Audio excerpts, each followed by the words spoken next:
Programa Outras Palavras, um oferecimento Sindiúte MG, Sindicato Único dos Trabalhadores em Educação de Minas Gerais.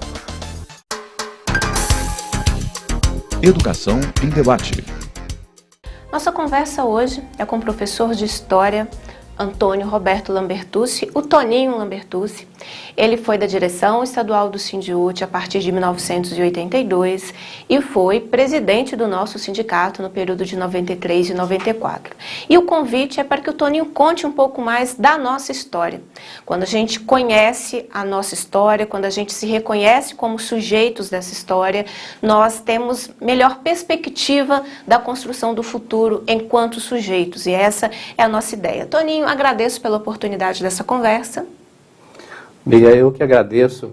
Para mim é uma honra muito grande poder participar do programa do Sindiúte, estar presente nos espaços do sindicato, do nosso sindicato e poder participar dessa conversa.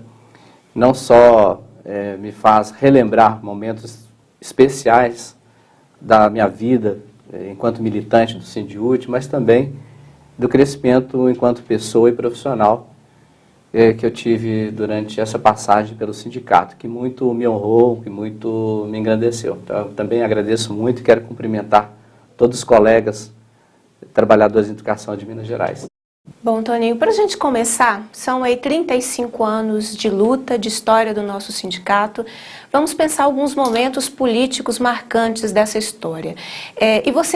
Nós conversávamos aqui sobre o papel que o sindicato teve no momento das diretas já. Que protagonismo foi esse nosso aqui em Minas Gerais em relação a esse momento histórico do país? Poxa, foi um momento muito especial. Porque o Sindiúte, desde cedo, a partir da greve de 79, ele cresceu muito, se capilarizou no estado todo e implantou suas subsedes, portanto, foi um sindicato que teve uma presença muito grande, aliás, tem uma presença muito grande no estado de Minas Gerais, em praticamente todas as regiões. Então, a participação do Sindiúte em todos os momentos políticos, a partir da sua fundação, foi muito importante, porque colaborou, além da fundação da CUT, além do fomento e contribuição e colaboração para que os movimentos sociais do Brasil pudessem, aliás, em Minas Gerais, particularmente em Minas Gerais, pudessem crescer, a luta contra a ditadura militar e a mobilização toda, ela não foi só apenas em Belo Horizonte. Foi em Belo Horizonte, mas foi em praticamente todas as regiões do estado. E o Sindiúte contribuiu muito, porque mobilizou os professores no país, no estado inteiro, no país, obviamente, participando com a CNTE, mas particularmente em Minas Gerais, para que nas salas de aula, para que o diálogo com os pais, para que o diálogo com as associações de moradores, trouxessem à tona a questão da resistência à ditadura e à luta pela redemocratização do país. Então, após o colégio eleitoral, o movimento todo, a mobilização em relação às diretas, foi um momento político particularmente importante. O Sindiúte não poupou esforços de mobilizar a categoria para fazer a discussão política nas escolas, mas também para que ela pudesse participar das mobilizações de rua que houve. O Sindiúte ainda era bastante mais, do ponto de vista de infraestrutura, menor do que é hoje, mas também já tinha essa pujança política, e isso foi significativo para que a gente pudesse mobilizar as dezenas de milhares de pessoas que participaram da mobilização das diretas aqui em Minas Gerais. Toninho, esse debate ele é importante porque nas recentes greves que nós enfrentamos aqui no estado, o governo sempre nos acusa de movimentos políticos, como se nós fôssemos uma categoria que não pudéssemos interferir na realidade em que nós estamos. Então, acho que é importante as pessoas saberem esse papel que nós, enquanto trabalhadores, que o nosso sindicato teve nesse período. E eu sei também que o sindicato foi muito importante na criação da CUT. Você pode contar um pouco dessa história? O movimento sindical, ele não é que ele desapareceu durante a ditadura militar. Houve uma redução das atividades políticas, sobretudo de rua, mobilizações e greves.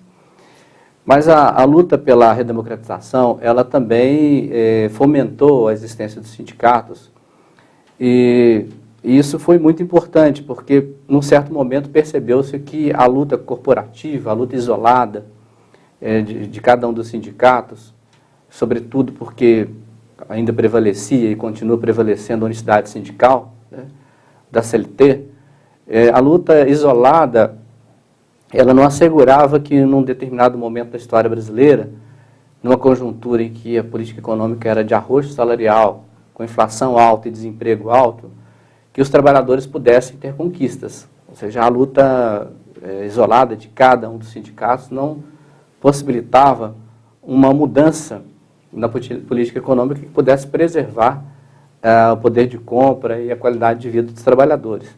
Então, o surgimento da CUT foi uma necessidade dessa articulação entre os vários sindicatos para que as lutas, para que as reivindicações de caráter mais geral, que não podem ser confundidas de forma nenhuma com reivindicações partidárias, né, não tem nada a ver, são reivindicações de uma política econômica, eram reivindicações de política econômica que pudesse tratar os trabalhadores de uma forma mais respeitosa e, ao mesmo tempo, assegurar o poder de compra dos seus salários. Então, no momento que a inflação era alta, desemprego forte, né, e uma concentração de renda muito ampla no país, ou seja, o poder de compra dos trabalhadores se dissolvia rapidamente. Então, a criação da CUT, o Sindiúti investiu também na criação dessa central sindical, porque era necessário enfrentar essas situações de uma maneira mais articulada.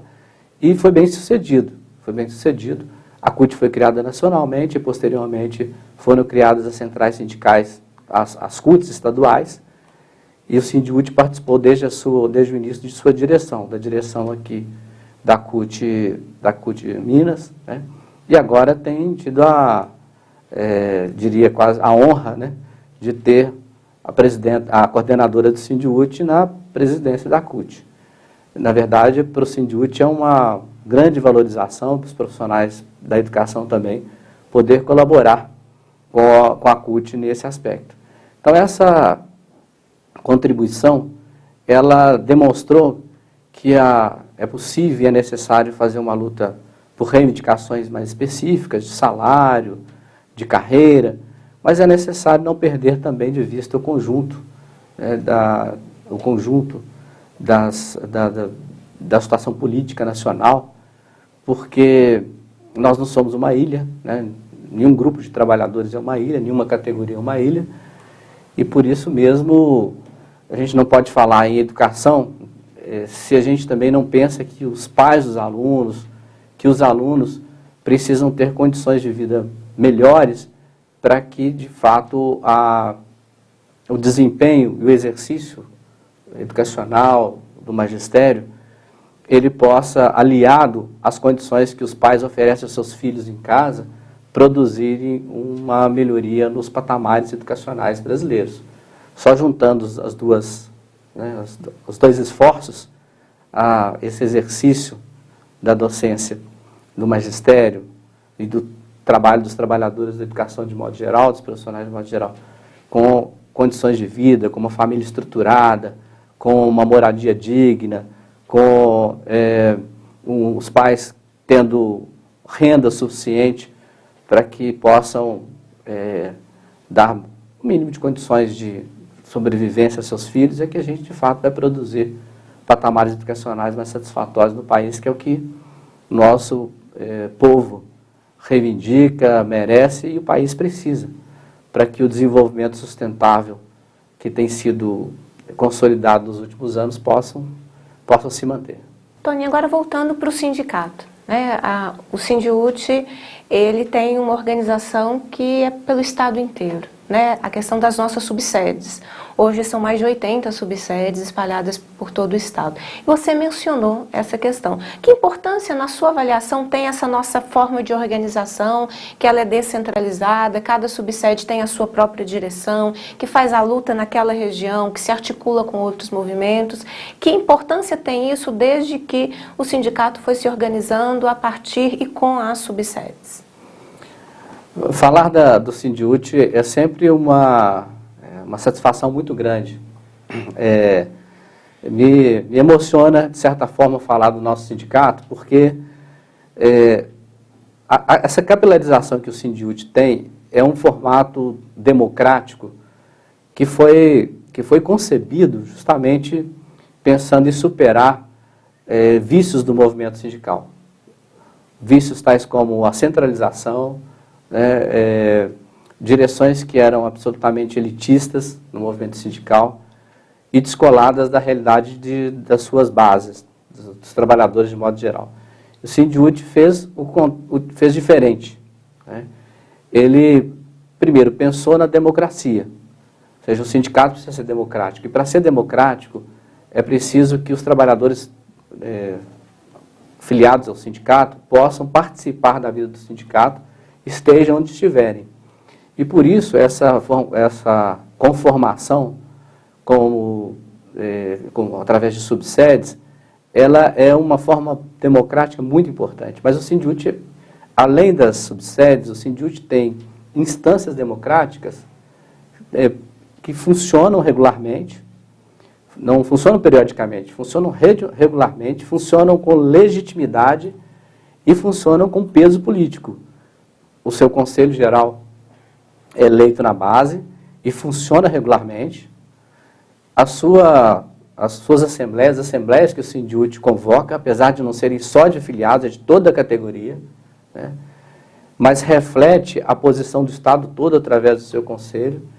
O Sindiúti realiza seus congressos regularmente, são congressos em que os filiados tomam decisões, queiram muitas vezes decisões que não são necessariamente as mesmas decisões da direção.